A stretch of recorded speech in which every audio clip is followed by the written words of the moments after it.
Most of us are under the spell of an illusion that we control our thinking, that we can choose what to think about. And this is to some extent true, especially in situations where we consciously choose to resolve a problem or come up with a new idea.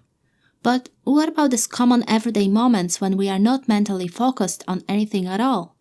If you devise a simple experiment of observing your thoughts on a regular basis without attaching yourself to them, you will be able to notice that you can't really stop thinking or choose what to think. Thoughts might appear to be completely random, often unrelated to the situation that you're currently in or to the task that you're engaged in. If you can't fully control when to think and what to think, where do thoughts come from? There might be several perspectives which could explain this phenomenon. From my own observations, thoughts are not random at all. When I'm embedded in the phenomenological world of interconnected objects and situations, each object and each pattern of how various objects behave is somewhat connected to my memories of similar patterns that I experienced in the past or which I might experience in the future. Similarly, on the psychological level, one thought leads to the other thought, although the connection between them might not be always very apparent. To use a practical example, while preparing food, the random thought of taking my dog for a walk might appear. On the surface, it seems that it's totally random, as if my mind was simply either trying to make plans for the future or recollect a random memory. However, upon a closer examination, it seems that I arrived at this thought by first thinking about getting some food, then reflecting on my health, then thinking about my dog, then thinking about going for a walk, whilst the whole process was rather quite automatic, rather than based on my willpower and choice to arrive at that final thought of going for a walk. It might as well could have been a case of being precisely in the same situation in the past, where after getting some food, I went for a walk, which could have simply conditioned my brain to repeat this pattern again in the future. This is of course a very simplified example, but I think that it illustrates a basic principle behind the origins of our thoughts. Similarly, one might get a stream of memories or seemingly random ideas when entering some building, as if the building itself and the interior design and atmosphere inside it was passing to us certain memories and impressions.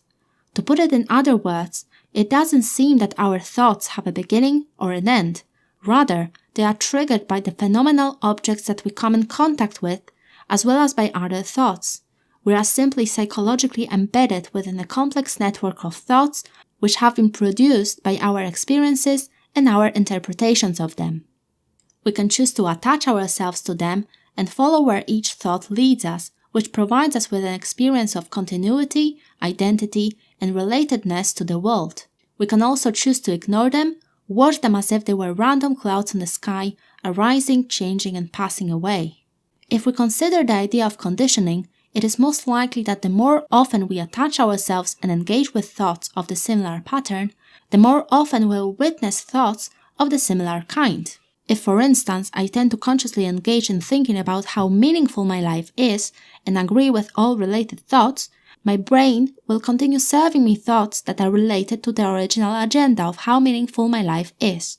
If we were only capable of remembering all our thoughts during the day by, for example, noting them down, we would be eventually able to spot patterns. That is, we could find our underlying beliefs which motivate the creation of these thoughts in the first place. The free association method used in psychoanalysis is based on this principle. By producing random associations to words, we can investigate unconscious motivations we might have, what our beliefs are, and what we try to avoid.